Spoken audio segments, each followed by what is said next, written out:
You're listening to America's Web Radio on the AmericasBroadcastNetwork.com. Thank you for listening. Good morning and welcome to America's Web Radio, and it's time again for David's Pick, and I didn't get in here. I was messing around, and it's all my fault, and I take the blame for it, and I didn't even get a cadence call up. But we've got Mr. Cadence Call himself here, Mr. Submarine Mike, as most folks in Johns Creek and around the world know him as. And Mike was a submariner, not a submariner. You taught me the lesson. You taught me how to do it. So welcome back to the show, Mike. And it's always a pleasure to have you here. And we've gotten where and you mentioned to me that you wanted to add some names as well today, that we always start off with, or we have started always starting off with a prayer for our veterans, and it's veterans praying for veterans. If you go to our website, you can see that we have the J. Roy Ritchie Memorial, and this is the way that I've tried to memorialize my best friend who recently died of the effects of Agent Orange that he was exposed to in Nam.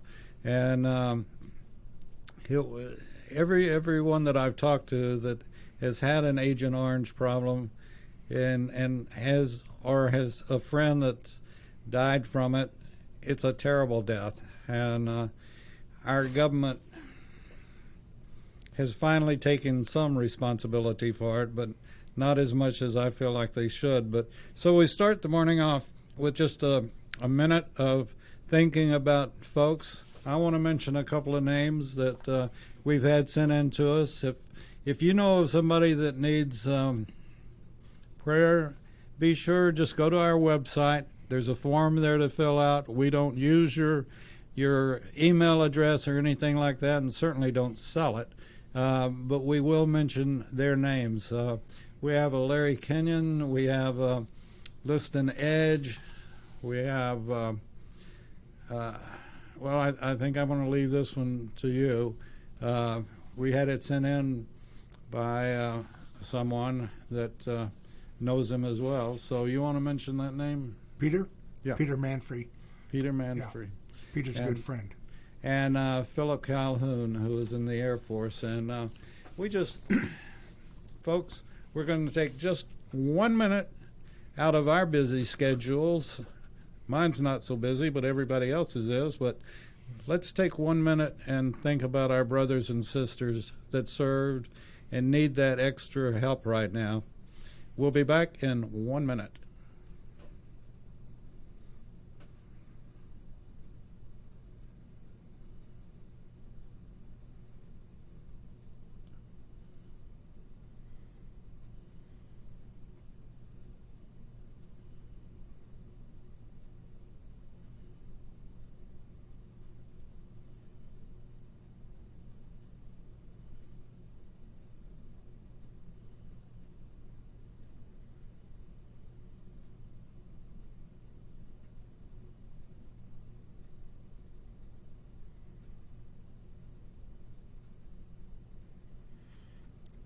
Thank you. Amen.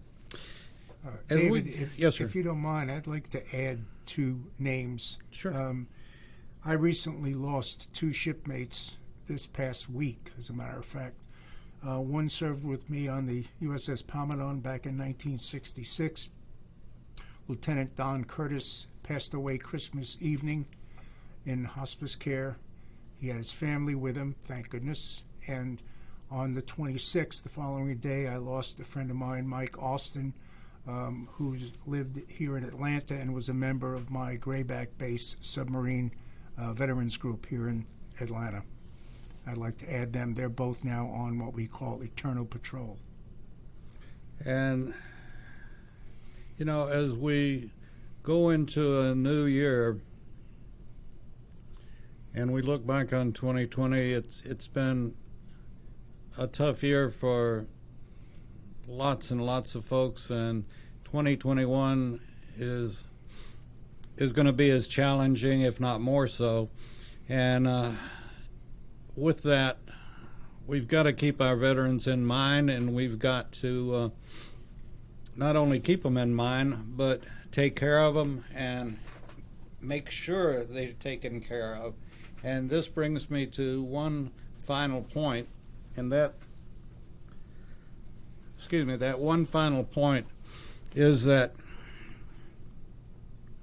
in Georgia today, we're facing a very important election, and I encourage everybody, every veteran, to get out and vote. I'm not going to tell you which way to vote, but get out and vote. And before you vote, check the records.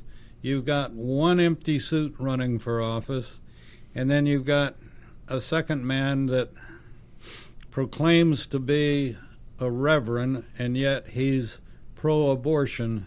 And in my opinion, abortion is nothing but another name for murder. And I can't go along with it, and I can't support anybody that supports it. So please look it up and look up what I'm saying about going out and vote.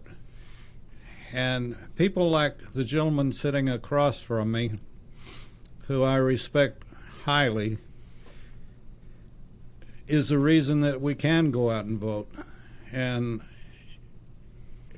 I guess maybe I'm nuts, Mike. Well, a lot of people have told me that, but when I go in to vote, there's two things that I still get ever since my first vote, which was when I was 21. This was before they had the 18. But I'd go in, and it was such an honor to be in there and voting, and a privilege, and I respected it, and I still do. And I'm honored to pull out my driver's license and say, well, I'm not very pretty, but I am who I am. And and everybody should feel that way, in my opinion.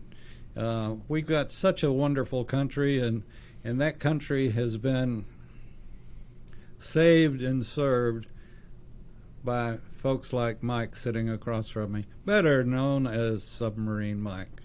And I'm gonna turn the tables on you and ask the last question first. Okay. And that is, and you've had plenty of time to think about this.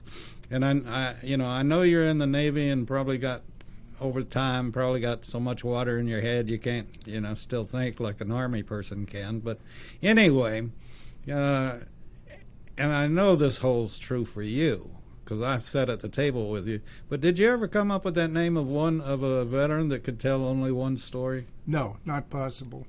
Not possible. But they're all good stories. They are the best stories. They're the best, absolutely. And we want to remind all those grandfathers and fathers out there that have served, get your kids or your grandkids on your knee and tell them about what you did, because that'll be one of the most important things that you can ever do for them. So, we're back with Mike and talking about submarines, and sure. You had some other things that you wanted to bring up, I believe. I did. There are a couple of things you might want to call them public service announcements or whatever, but I'd like to clear the tables on them before I get to the submarine stuff. I just received an email this morning from Alpharetta's American Legion Post 201, which I happen to be a member of, and it's basically an announcement that it's still cold outside, and if Santa brought your significant other a gift of a nice warm winter coat, and they still have one that is serviceable that they were wearing, you can donate that one at the American Legion post in Alpharetta. You can contact Matt Cronley at 770-294-5672 or at matt@cronley.com and get in touch with Matt, and he'll be happy to take your donation.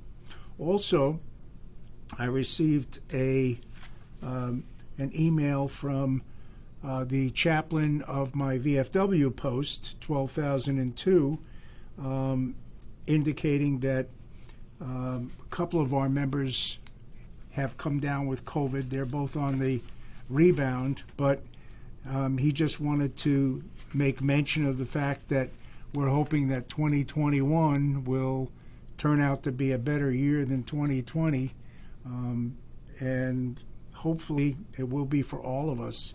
And a couple of the other announcements that I wanted to make was, you know that I'm affiliated with the Georgia Military Vets Hall of Fame. I've done a lot of narrations for members that have now been inducted into it. And normally we would have held our induction ceremony on the Saturday before Veterans Day in Columbus. But the church facility that we had held it at in past years had shut down this past November and has not yet reopened. So the director of the Georgia Military Vets Hall of Fame, Rick White, who's a friend of mine, and a friend of American. Yes, exactly.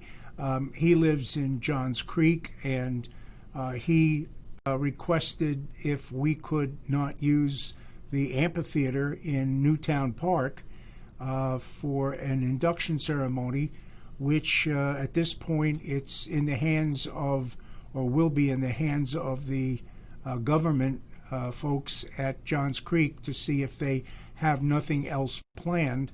If they don't, we're planning on holding the induction ceremony for the 2020 inductees on April 3rd, Saturday, April 3rd, 2021. If there is a change, we will get that word out. But right now, that's what we're hoping for. And also in Johns Creek is the Veterans Memorial Walk and the Wall That Heals, which was newly installed. And I'm proud to say that I was a founding member of Johns Creek Vets Association, and still am an active participant there. We are installing, or will be installing, a 100th anniversary commemoration of the Tomb of the Unknown Soldier. Their centennial is coming up on November 11th, 2021. And we are planting what they call a Never Forget garden of white roses that will be in the park around the is it Soldier's roses? Cross. It's white roses, yes. Okay. And that will be, as a matter of fact, a couple of people who have been former nursery owners and greenscape landscape engineers have volunteered to provide contacts with nurseries to get the white roses for the planting. So we're hoping that all of that will take place between now and April, so that they'll be in full bloom come November.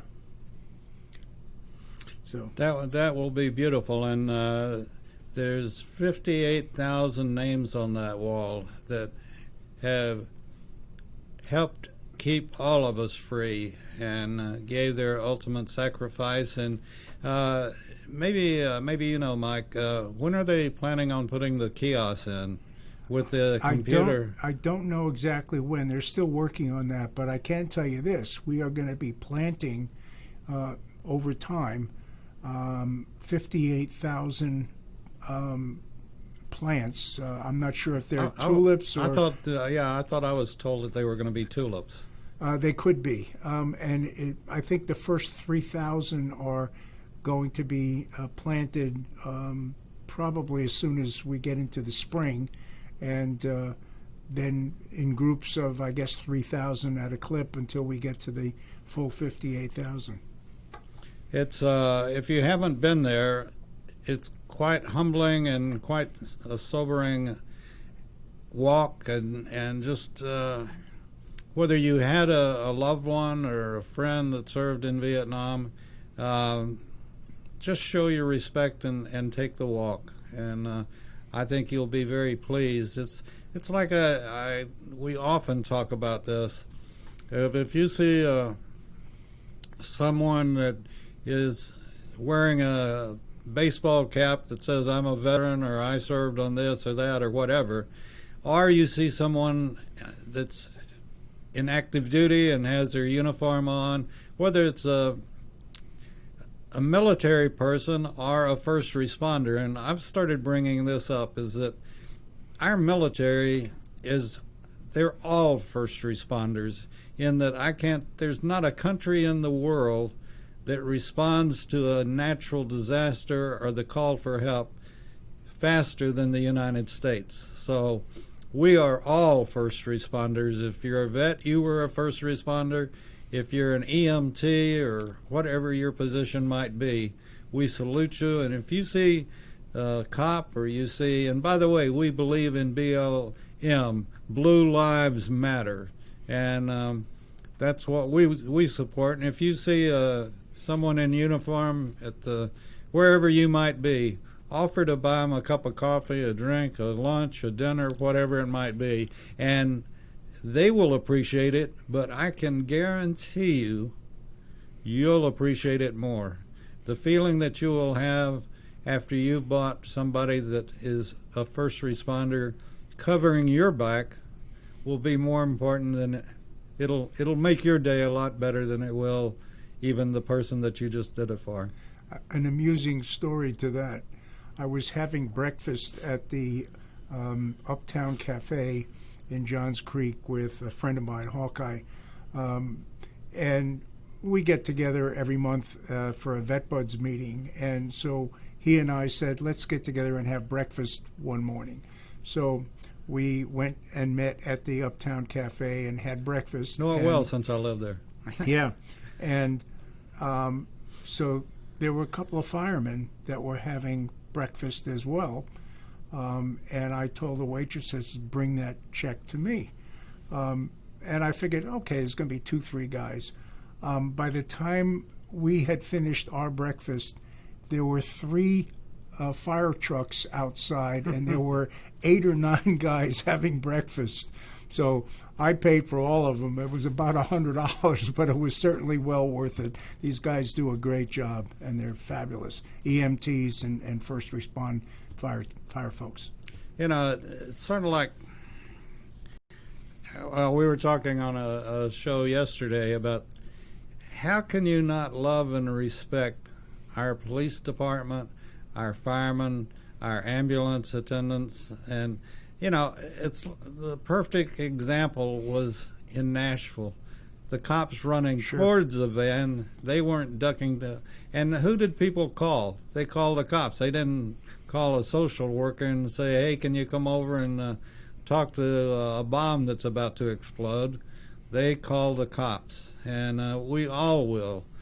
And for anybody to support defunding our first responders, our police departments, or our military, and these people are people that hate the United States.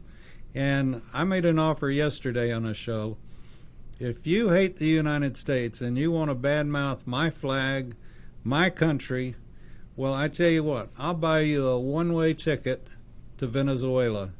And I want your passport after you get there, and you'll have to sign a contract that you won't come back to the United States for a minimum of 25 years. But I'll buy you a ticket, and you can go see how you like Venezuela. And I bet I could get some other people to buy tickets for these people that hate the United States. I love the United States, and veterans love the United States. And, you know, I don't remember if I asked you this or not, but every other veteran that has been on, you know, if our country, even as old as I am, and as old as you are, but if our country called, I bet you both of us would be the first to raise our hands. Absolutely. And go back in a heartbeat. I know your friend and my friend, Richard Dix, did that. during the pandemic, and he's a logistics expert, and he went back in to do the logistics for the ventilators, Right. and he's still in, and we'll be getting back out shortly, though, I think. General Richard Dix, just Yes, to sir. remind those folks. Yeah. Yes, sir. Yeah. He's a terrific guy, and I miss seeing him at our normal meetings, both at Johns Creek and at Vet Buds.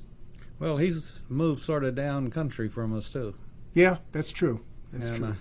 Getting back up to Johns Creek's a little That's tough. true. But anyway, we invite you to please go to the Georgia Military Veterans Hall of Fame downtown in the Floyd Building, right across the street from the Capitol. And when you've been down there, I'd make you a bet that you visited their cafeteria every now and then.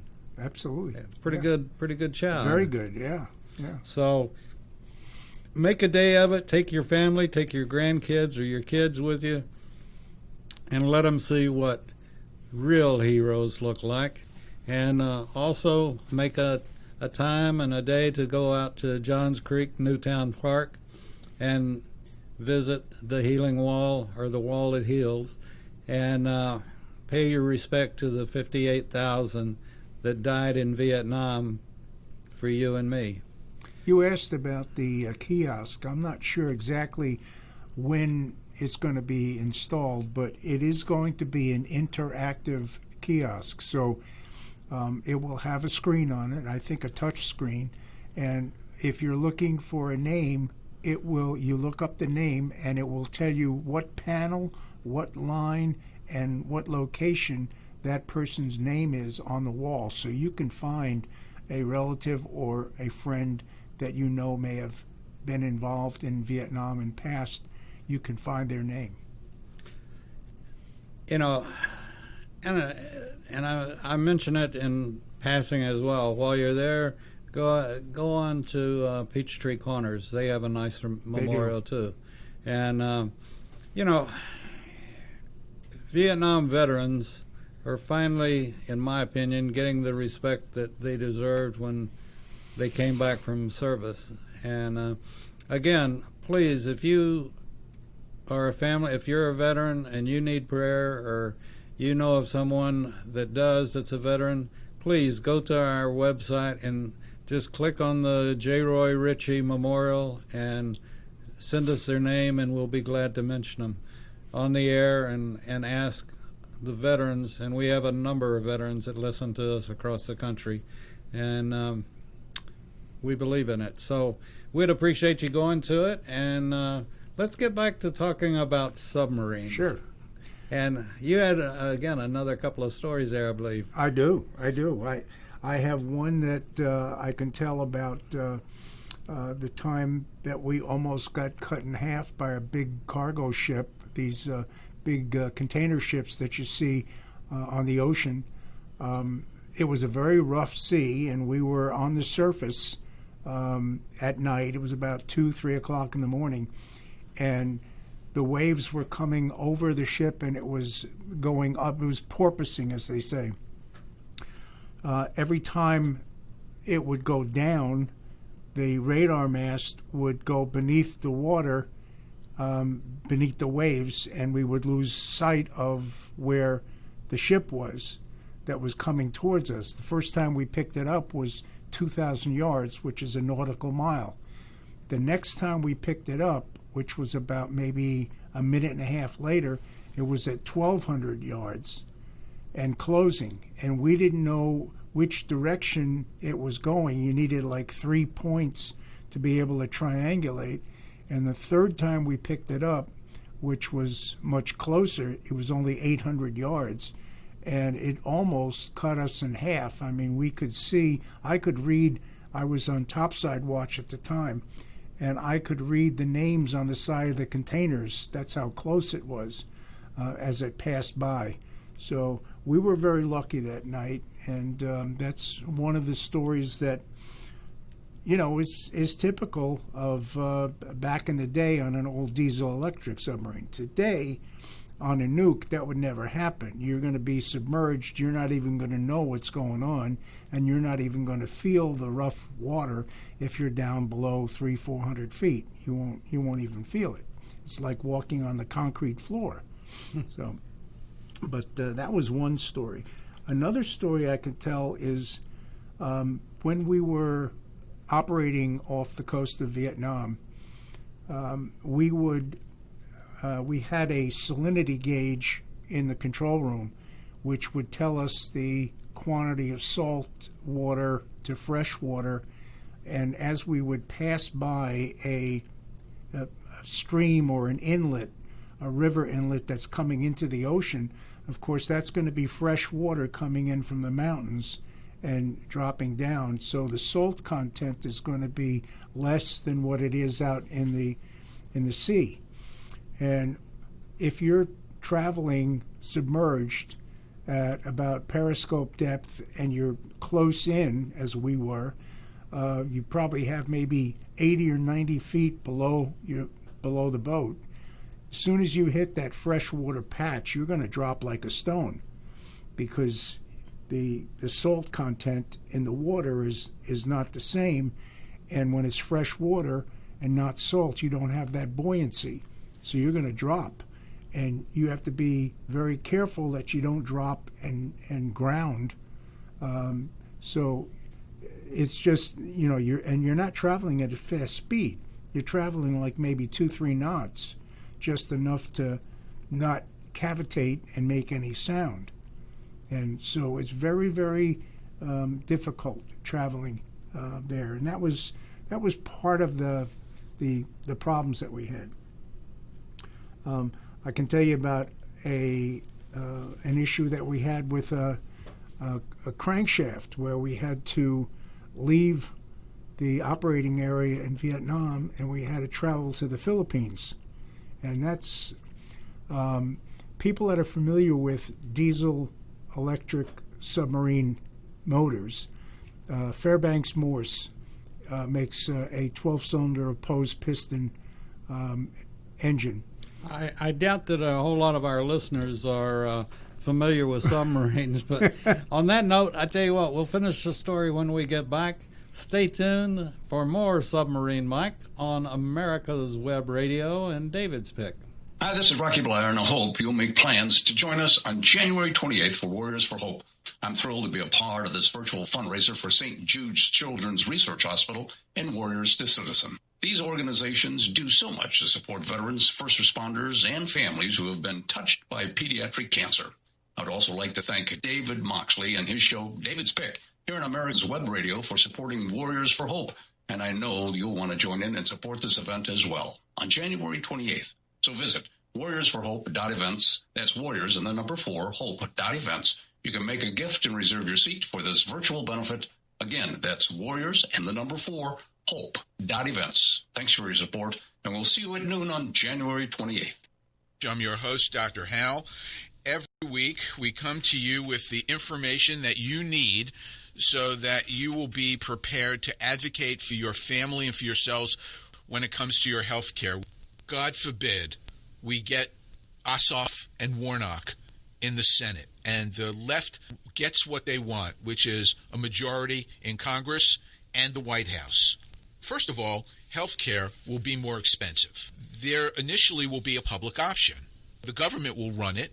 They will be initially very inexpensive, and it will drive commercial payers out of the healthcare market. Then the choices will disappear. The only insurer out there will be the federal government, and that's when we get a single payer. You're listening to America's Web Radio on the AmericasBroadcastNetwork.com. Thank you for listening.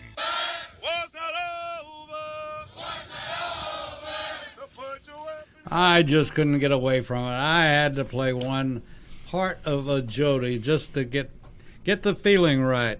And Mike was telling us another story. This has got to be the naval version of getting religion when you jump in a foxhole. It could very well be. As I was saying before, we had a broken crankshaft on number 4 diesel engine, and we had to replace it. Now, for those obviously not familiar with diesel-electric submarines, there are two styles of what they call maneuvering room. Maneuvering room is where the electricians will move sticks back and forth that control the motors and the generators and the shaft of the boat to enable you to go forward, reverse, and so forth. Well, there are two styles of maneuvering rooms. One is called a straight maneuvering room, and one is called a split maneuvering room. If you had a broken crankshaft in a straight maneuvering room, your mission is over, because the only way you can get the crankshaft out is they have to cut a hole in the top of the boat and take the crankshaft up vertically out of the boat to replace it.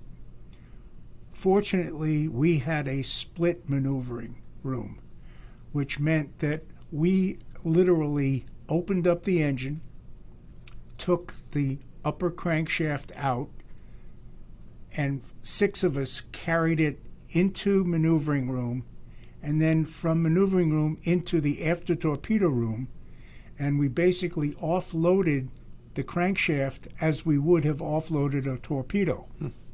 We put it on the torpedo loading hatch, and we took it out through the hatch that's in the after torpedo room.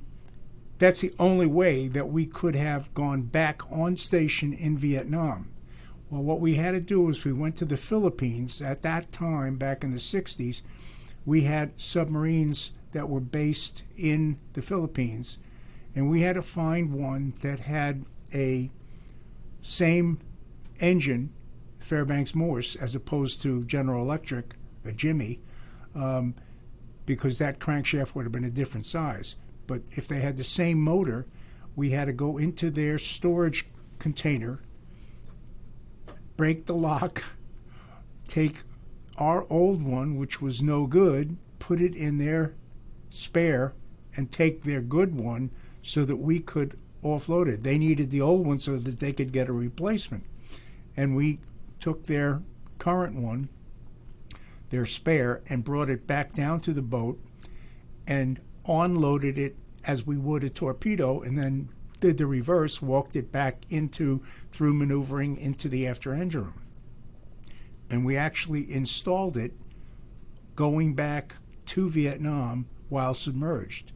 And I remember, because I was a torpedo man, but I got volunteered to help the engineman guys put the thing back in place. And I remember using an old T-shirt or rag to put between the chain hoist as we clink one at a time to keep the sound down as we lowered it back in place into the engine, and we reassembled the motor on station going back to Vietnam.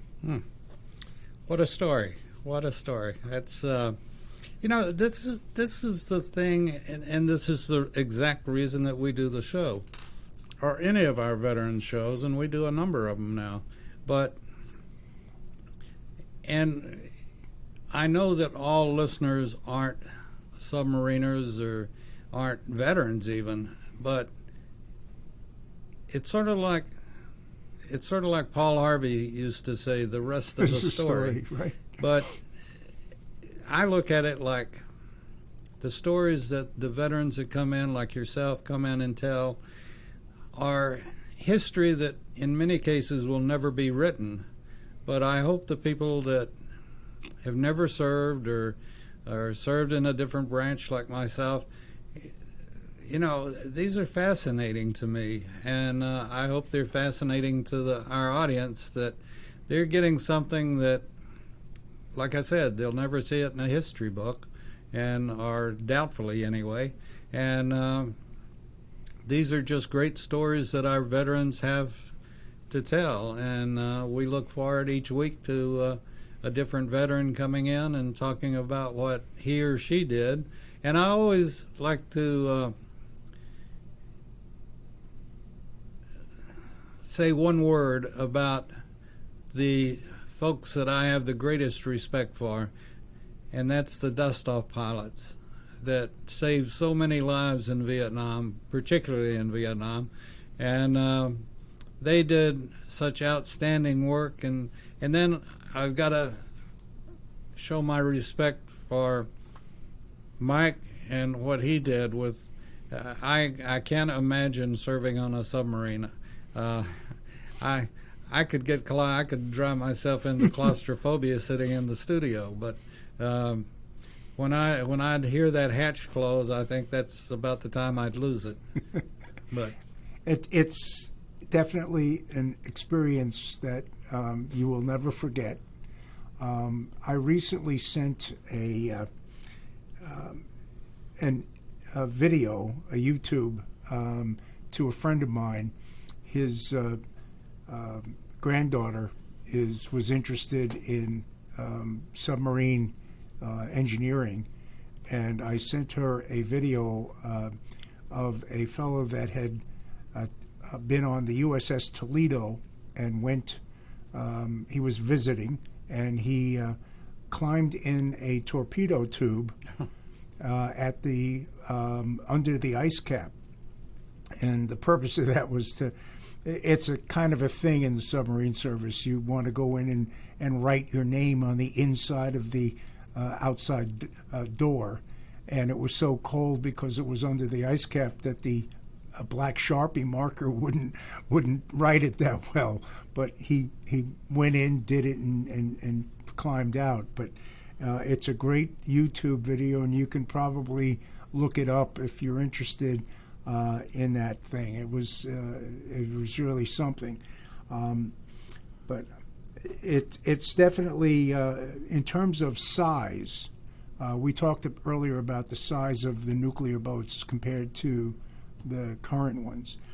To give the listening audience a perspective on size, the current nuke boats range between 540 and 580 feet, roughly. The boat that I served on was 306 feet, and it was about 25 feet in diameter, maybe 30 tops if you took the outer shell of the ballast tanks. So you're basically talking about looking at people can visualize a football field, 100 yards, that's 300 feet. So my submarine would fit end to end of the end zone in there. And it's roughly 50 yards wide, so that's roughly 150 feet. So you could get like 5 diesel-electric submarines shoulder to shoulder in the size of a football field. Compare that to an aircraft carrier, which is roughly 1,100 feet. So that's 4 football fields almost for an aircraft carrier. So, and they don't have to share bunks. No, and that's true, they don't. But just to give people a perspective, now, when you see a submarine on the surface at a pier, all you're seeing is the walking surface. You're not seeing the rest of the ship, which is beneath the waterline. So you're seeing maybe 3%, 5% of the submarine if you're looking at it from the pier. You're not seeing the rest of it down below. So people don't realize how, well, it's not a really big. It's big in terms of displacement. But now think of this, and this is where people can visualize. If you're on a city bus, you have a walkway down the center that's roughly 30 inches, maybe 32, and there are 2 seats on either side that will accommodate 2 people.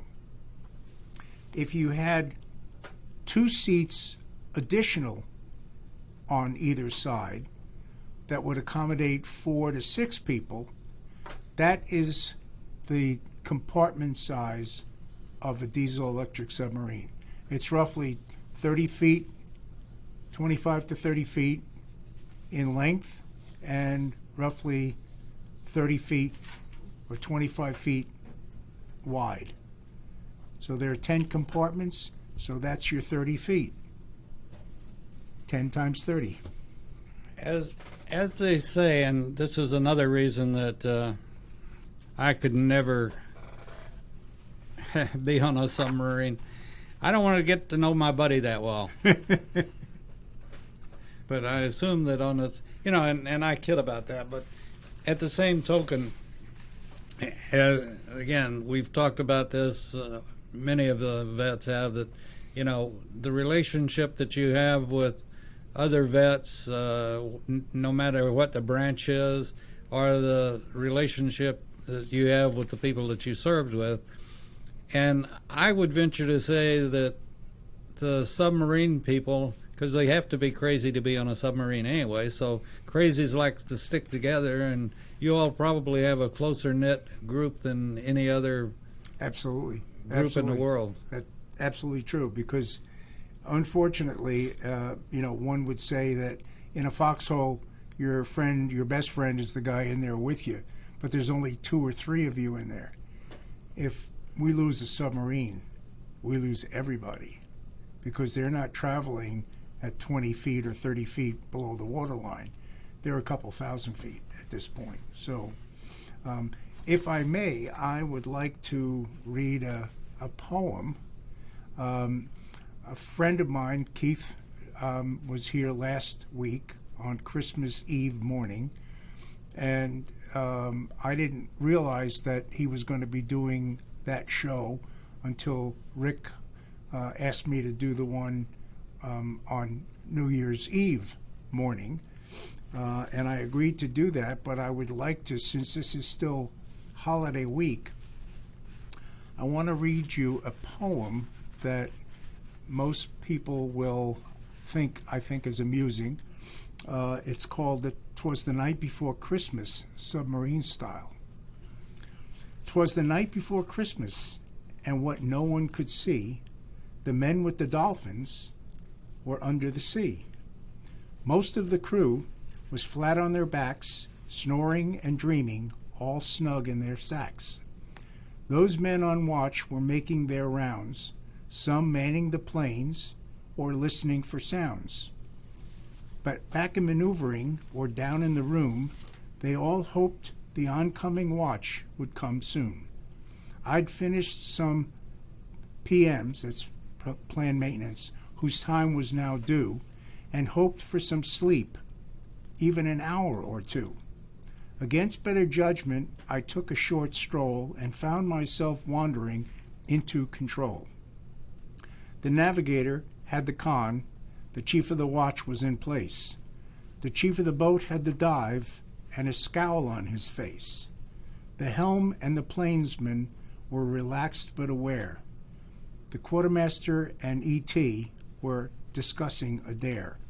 To comply with the orders, the nav told the dive to bring the boat up with minimum rise. The orders were given, and soon they were there, at periscope depth, with a scope in the air.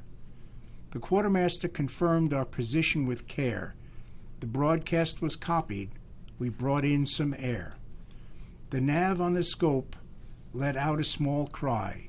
He shook his head twice and rubbed at his eyes.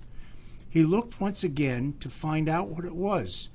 The interrupted his sweep and caused him to pause. Try as he might, there was nothing to see. So down went the scope and us to the deep. I asked what it was that caused his dismay. He sheepishly said, "I'm embarrassed to say." It could have been northern lights or a cloud, or a meteorite, he wondered aloud. But to tell the truth, I guess I must say, and though it passed quickly and never was clear, I almost believe it was pulled by reindeer. We laughed and teased him, and I got up to go, when our moment was broken by "Con, radio." They told us a message was just coming in. We looked at the depth gauge and started to grin.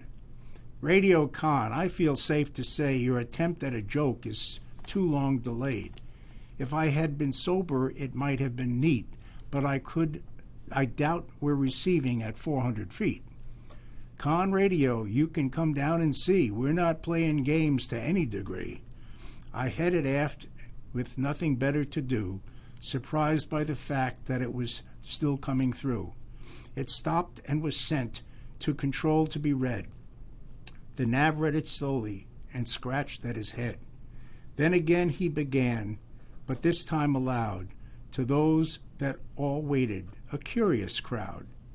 To you denizens of the deep and men of the sea, who risk your life daily so others stay free, I rarely have seen you on this my big night, for far too often you are hidden from sight.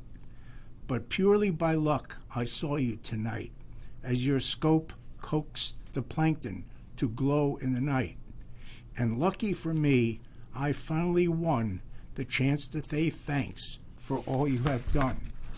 I know that you miss your families at home, and sometimes you feel as though you're alone.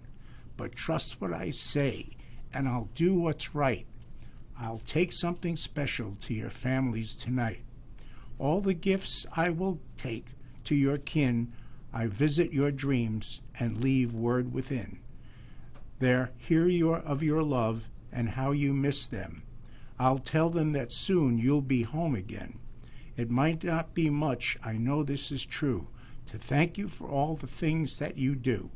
But I'll do what I can while you do what's right. Merry Christmas to all, and to all a good night. The end. No, hopefully it's just the beginning, Mike, and that other folks will be listening and decide that and realize that our military is one of the best jobs you can have today, without a question. And there's a place for you if you're a graduating high school senior, or you've got your degree from a university and you haven't quite decided what you want to do. Well, let us assure you that the military has a place for you. The pay is good. They always will have a job for you. You do your duty, and you will move up in rank, time and grade, right. And it's just a wonderful life. I always mention this, and maybe I should or maybe I shouldn't, but my son's a major in the Air Force, and I couldn't be prouder of him, and he's serving you and serving his family, and I do appreciate it, and Godspeed to my son. With that being said, our military is so vitally important to our country, and always has been, ever since the Revolution. And we've got a situation here in Georgia that I've got to take the time to ask you to please go out and vote. We've got two candidates that would do what Obama's administration did, and that's gut our military. When my son was serving in Hawaii, we went to Hickam Field, and I asked him, what are all those planes doing sitting on the tarmacs? Well, we don't have the parts to keep flying, so we're cannibalizing those planes and trying to keep enough in the air to keep us going. Even training missions couldn't be fulfilled. And this was at Hickam that had suffered the brunt of the Japanese in World War II. And please, folks, and I'm not asking Mike to get political, but I can get political. We've got to keep the Senate as a Republican stronghold and a defense against the radical Democrats that want to defund the police, defund our first responders, and gut our military. And our country wouldn't be our country without a strong military. And we have shown that so many times, and people like all of our guests that have come in, the veterans that have come in and done the shows with me. My hat is always off to them, and the love I have for our veterans and all that have served to keep us free and keep our right to vote a right. And you've got to express that, and we've got to keep our Senate in the hands of the Republicans. And if we don't, then they say hope for the best and prepare for the worst. And if we don't, then you best start preparing, folks. It's going to get incredible. So we're happy to say that, and happy to have you all listening today. Mike, you want to wind up with anything else that you got there? I tell you, I think that we covered pretty much everything. There are some more stories if I am invited back at some future date, and we'll be glad to share those as well. Now, I can't imagine you're not coming back. I just that boggles my mind that you'd even say something like that. You're one of the few that has I take that back. You're one of the many that have come in here that always have a home to come back. I don't care whether we're on the air or not on the air, or planned a show or didn't plan a show, but you're always welcome at America's Web Radio. I appreciate it. And like I said, the folks that have served, no matter what you did, get your kids or your grandkids or whatever, your next door neighbor that plays cowboys or whatever they play today.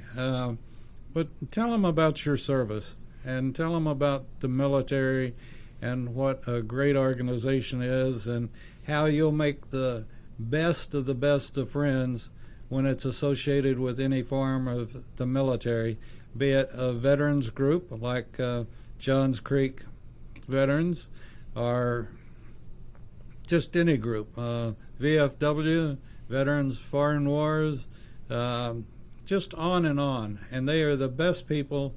And, you know, as Rick and I talked one time, and Mike Mazzell as well, about the fact that you learn discipline. And God knows we need discipline today. But, you know, you learn discipline, you know how to become a leader, and it's just, it doesn't matter what rank you come out as, you still learned a lots of fantastic lessons that you will continue with throughout your life. It's not just a one-time done. It's throughout your life you will have these memories, and you'll use them, you know, and use the different things that you have in your life, or different experiences that you've experienced in the military. So, with that being said, Mike, thanks for coming in again. You got one quick story? Have to be a quickie. No, I really don't. Oh, okay. They're too long. They're too long. Okay. Well, I tell you what, maybe I can pick up on one of them